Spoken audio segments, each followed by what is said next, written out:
Tere kõigile videomonteerimise huvilistele. Täna me räägime subtiitritest ja peamistest probleemidest, mis on subtiitritega seotud. Täna ma näitan põhiasju ja just neid subtiitreid, mis käivad nüüd selle video alla tõlkena või siis mingi kirjeldusena. On erinevaid tiitreid, aga mina räägin täna just nendest subtiitritest, mis käivad alla. Nii, tõmbame siis siit faili.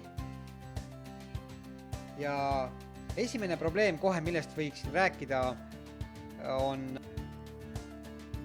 faili suurus.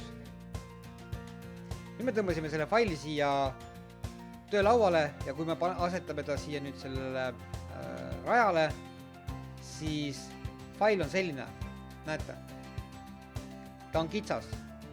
Eks, et kui me nüüd tahame otsida üles need subtiitrid, kus nad asuvad, siis siin all, töölaua all on olemas Media Generators.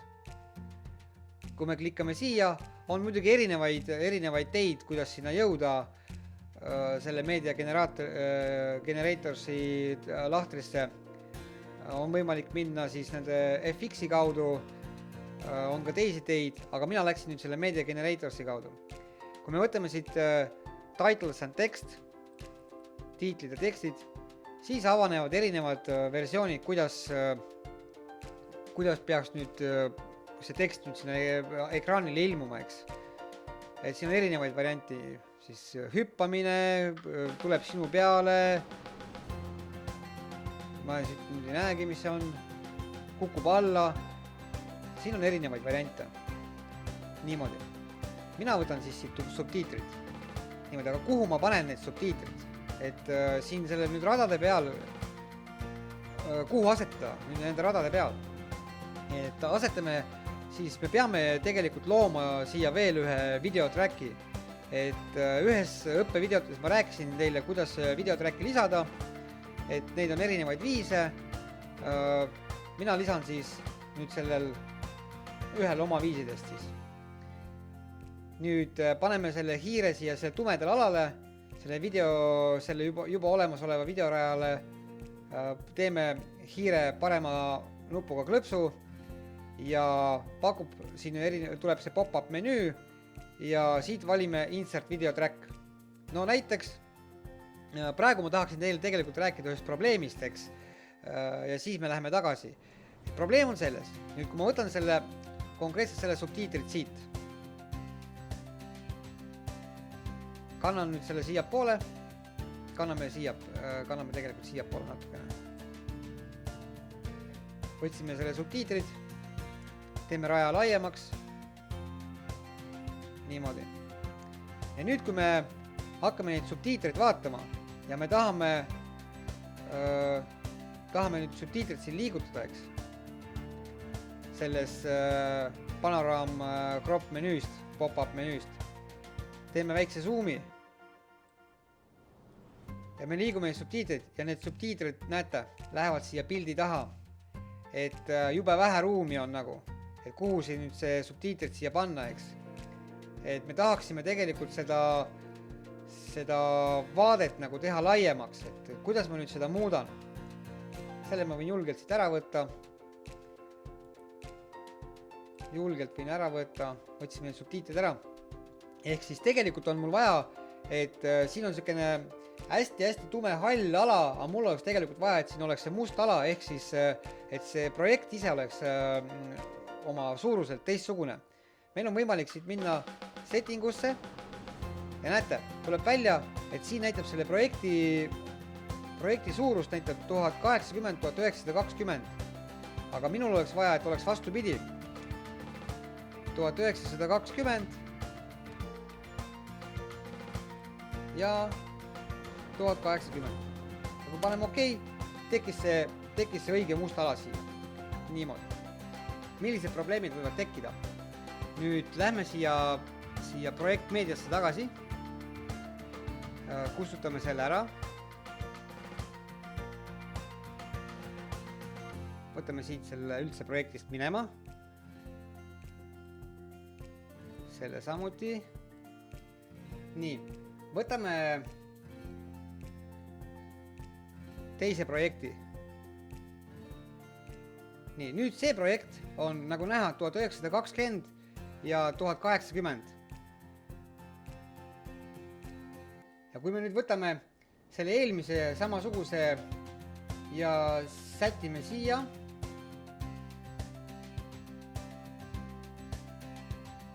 siis antud hetkel ta kohandab selle automaatselt vastavalt siis sellele esimesele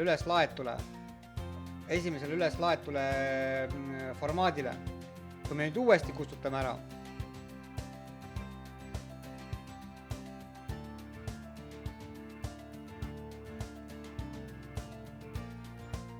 ja me esimesena paneme selle, mis enne oli, ja kui me nüüd paneme selle teise, mis peaks nüüd õiges formaadis olema,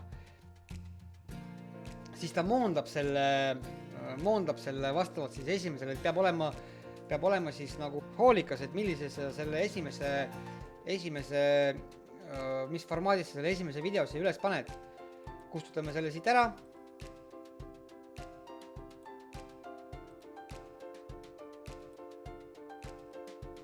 Niimoodi. Paneme siis selle õiges formaadis siia.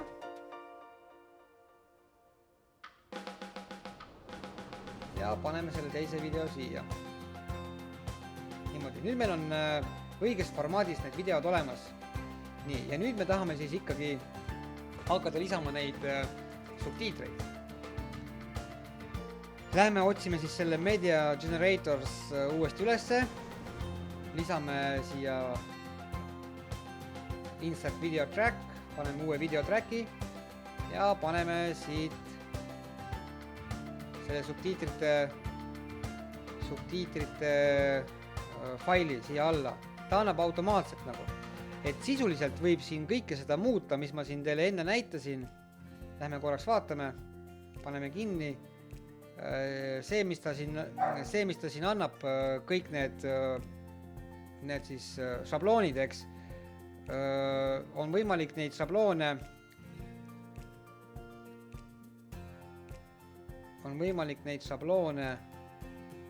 või nendeks šabloonideks siis siin muuta. Eks siin on täpselt need samad šabloonid, et kui ma siia nüüd midagi vajutan, siis ta võtab ülevalt, muudab selle faili, muudab selle šablooni järgi ära, mis seal oli. Nii, nüüd me hakkame siis natukene töötlema subtiitritega. Siin on erinevad olukorrad. Kui me nüüd tahame näha, kuidas need subtiitrid siin nüüd siis teie video peal nagu välja näema hakkavad, siis on selline olukord, et kui me peame klikkima nüüd siia selle järjehoidjaga nüüd sellele osale, kus on need subtiitrite fail. Nüüd vaadake, nüüd tekkisid need linnukesed. Ehk siis need linnukesed on halvad asjad siin. See on nagu selle kiirendamise ja aeglustamise juures, eks, et kuidas me need linnukesed siit ära saan. Me läheme uuesti, siin tekkis see üks aken, siin on need 3 akent, siin tekkis selline 4. aken, et me peame vaatama, kui pikk on see, seadistama siis nagu vastavalt enda vajadustele, aga kui need linnukesed tekkisid, siis need linnukesed tekkisid ühe konkreetse põhjuse peal. Et siin on sekundid, et siin näitab siis ta 59 ja 1.59 ehk siis terve minut, eks. Venitame pikemaks, tervet minutit meil subtiitrid ühe selle alla vaja ei ole, eks, aga kuidas me need ära muuta saame? Vajutame siia aknasse ja siin ta näitab nüüd selle subtiitrite pikkus, subtiitrite aeg. Me võime see tähendab seda, et ühe linnukeseni on 9,29 sekundit, eks. Me võime vabalt siia panna 20 pikemaks, et siis kui pikemaks kui vaja. Paneme enter. Ja nüüd kadus see linnuke siit ära. Nii, nüüd oleks vaja siis hakata seadistama subtiitreid. Nii et paneme siis selle linnukese siia selle subtiitrite faili peale, kus on subtiitrite fail. Ja siin me saame siis neid subtiitreid kirjutama hakata. Eks, mida iganes, kirjutame siia. Ja nüüd ta siis nii pikalt annab. Nii, siin on võimalik siis seda kirjapilti suuremaks muuta, vastavalt kuidas me tahame. Siis on võimalik siia valida siis nagu seda kirjastiili, siis kas keskele või siis äärde, kõik need asjad, või siis kas tahad rasvases kirjas, bolt, nüüd me võtsime rasvase kirja ära. Nii, nüüd seadistamine käib veel, üks tähtis seadistamine on veel siin selline. Kui me näiteks tahame selle aja pikkuses subtiitrid panna 2 reas ja valida näiteks, et kiri oleks hoopis musta värvi, mitte valget värvi, ehk siis siin saab valida text color. Mina ei hakka seda text colorit praegu muutma, lasta minu puhul jääb praegu valgeks, aga siin tekib veel paar küsimust. Me tahame näiteks 2 reas, et oleks need subtiitrid, et meil näiteks ühe mingisuguse lõigu peale on siis üks rida nagu vähe. Siin me saame siit advanced valida. Niimoodi. Ja kui me nüüd siis siin kirjutame 2 ritta, siis siin tekkis teine rida. Ehk siis tekkis 2 reas. Nüüd seda rea vahet muudetakse siin line spacing. Et kui ma teen niimoodi, siis nad on nagu justkui üksteise peale, eks. See muutub automaatselt. Aga nüüd, lähme kõigepealt veel nende outline'ide ja shadow'ite peale antud hetkel ei ole mõtet nagu minna, sellepärast, et see räägib nagu siis varjutamisest, kirja varjutamisest, kirja värvist veel, siis kuidas nad siis esile on tuuakse outline. Et nendeni ei ole meil mõtet laskuda praegu, aga näete, see kiri siin, kui ta on näiteks valgel taustal, eks, valgel taustal, jube halvasti on näha, vaatajale on jube halb nagu näha seda kõike asja, siis meie ju tahaksime, et nüüd sellel kirjel oleks siin taga must taust, mis eristaks kogu sellest taustast, mis siin taga on, et oleks nagu selgelt näha, mis seal kirjas on, et ei peaks nagu pingutama. Siis selle backgroundi me vahetame ära backgroundi värvi, eks need rudukesed tähendavad siin praegu läbipaistvust, eks. Meie tahame teha siis mustaks või siis kes tahab punaseks äkki, kes roheliseks, et mina näitan siis nagu, kuidas ma teen selle mustaks. Ma vajutan selle hiire vasaku nupuga, klikin siia ja siin ta näitab, et on täielik läbipaistev ja täielik valge. Mina tõmban siis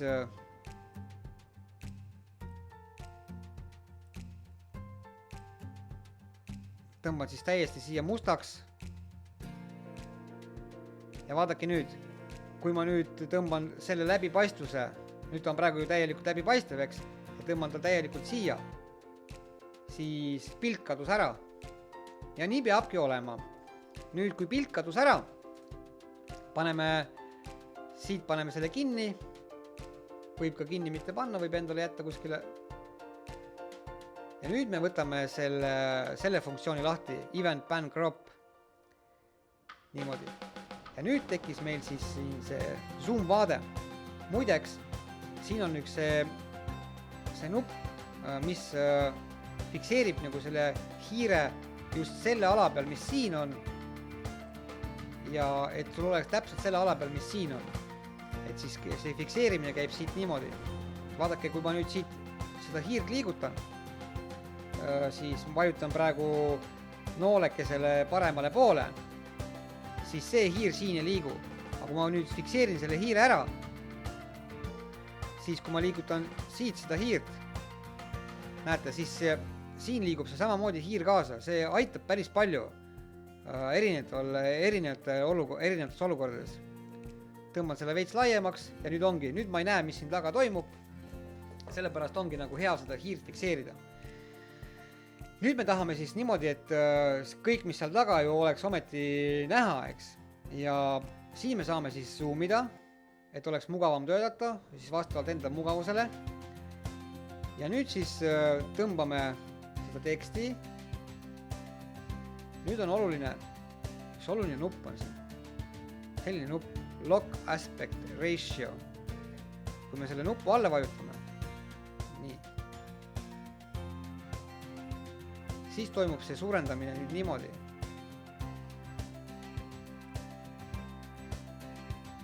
Et kogu see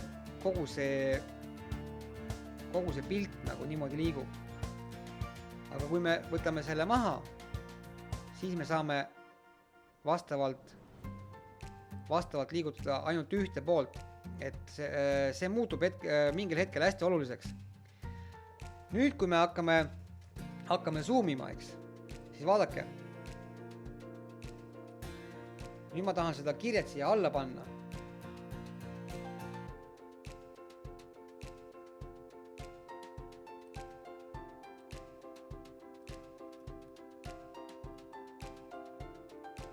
Ja ei saa panna, näed, kiri liigub minema, mitte kuidagi ei ole võimalik panna. Äärmiselt ebamugav on, kuidas ma nüüd selle siia alla sätin, et kuidas ma nüüd teda siin kogu selle jama peal liigutan, eks. Aga ma pean ju kuidagi saama selle asja korda.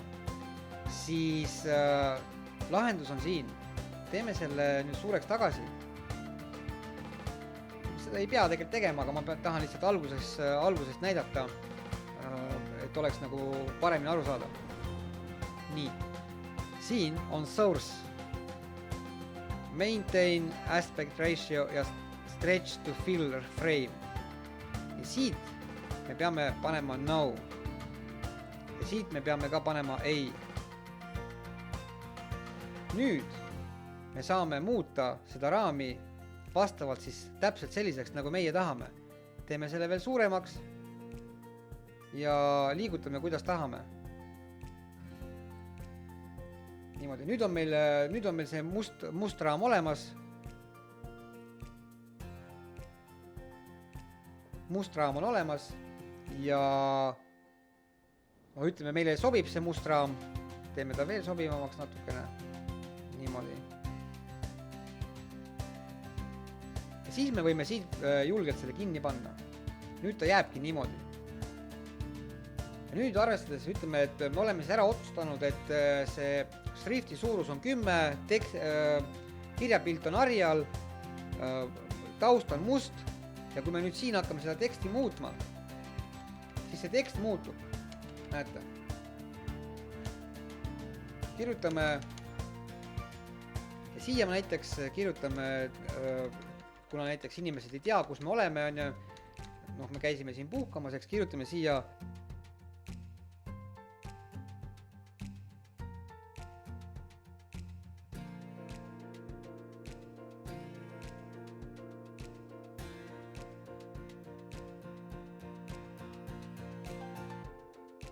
nii. Nüüd me vaatame, me näeme, et kogu selle faili peale võiks suurus nagu sobida. Siis meil jääb lihtsalt üle järgmistes kohtades, et me ei peaks iga kord seadistama. Kopeerime selle osa, eks, ja sätime siis uude sellesse tõlkimisvajadusse või tekstivajadusse kohta ja siit tuleb selline create a new copy of a source media. Me asetame selle siia ära.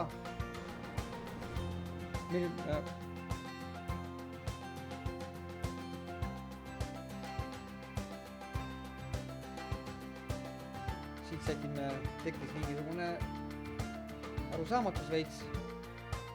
Ctrl S. Jälle ma unustan kogu aeg Ctrl S teha.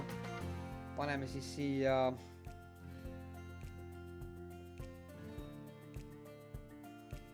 my passport. Paneme tegelikult töölauale. Sony Vegas õppevideoteks. Paneme siia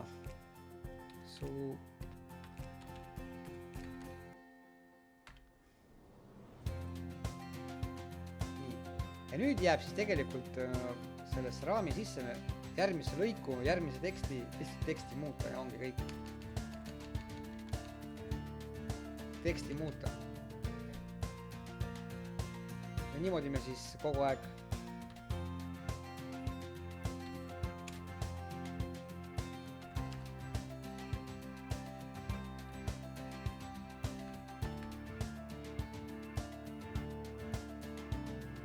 niimoodi me muudkui muudame seda teksti ja kopeerime.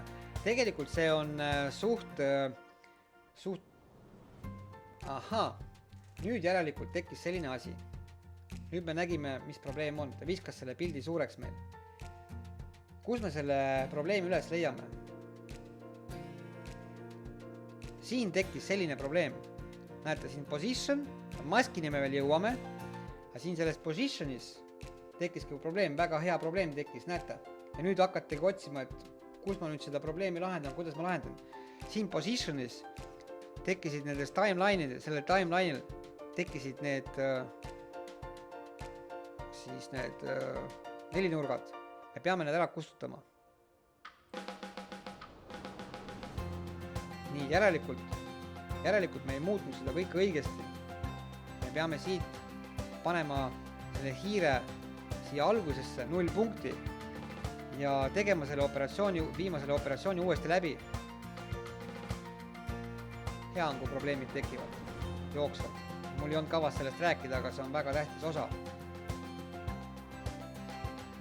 Ja nüüd, kui me paneme save'i, siis sellist probleemi ka järgmise kopeerimisega ei teki. Vaatame, mis nüüd tuli siis. Natukene hakib, aga see praegu ei ole oluline. Ja vaatame, mis siin esimeses osas oli. Näete, täpselt see sama probleem. Nüüd ta vaikselt väheneb niimoodi ja me peame selle probleemi üles leidma ja see probleem asub täpselt siin samas kohas. Täpselt siin samas kohas. Me peame selle ära võtma, panema kursori algusesse, tegema selle operatsiooni uuesti läbi.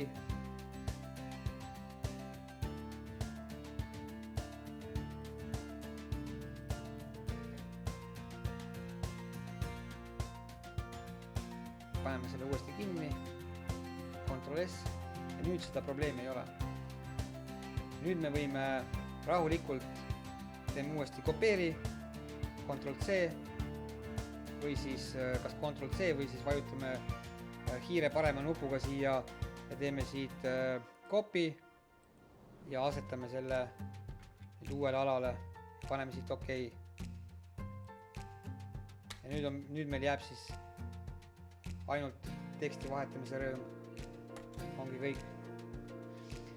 See on tegelikult tüütu protsess lisada neid subtiitreid siia niimoodi, aga subtiitrite lisamine ongi tegelikult tüütu protsess. Ja ütleme näiteks, meil on siin ajalõikeks, kus ma tahan, et see subtiitrid oleksid näiteks ainult 5 sekunditeks, et siis ma peangi siin määrama näiteks 5 sekundit, 0,5, enter, nii. Ja selles suhtes on nagu lihtne, et nüüd tekkisid kohe need linnukesed ja ma tean, kuhu maani ma ei pea kuskilt midagi lugema, ma tean, kuhu maani ma pean seda vähendama, et nüüd on need subtiitrid 5 sekundit kestavad, eks. Et ma pean ise kogu aeg arvestama, et kui kaua see mingisugune jutt või siis see rääkimislõik, mis siia nagu mahub, eks, kui pikk see jutt on, ma pean kogu aeg jälgima seda sekundi haaval. Niimoodi need subtiitrid lisamised käivad. Kunagi me ühes saates jõuame automaatse subtiitrite lisamiseni, aga ikkagi igal juhul on subtiitrite lisamine on selline tüütu protsess, aga sellegi poolest on see väga huvitav ja hakkame siis kõik koos filme tegema. Ja niimoodi meil need subtiitrid on. Järgmises seerias ma räägin teile lõputiitrite või algustiitrite lisamisest ja järgmise seeriani siis.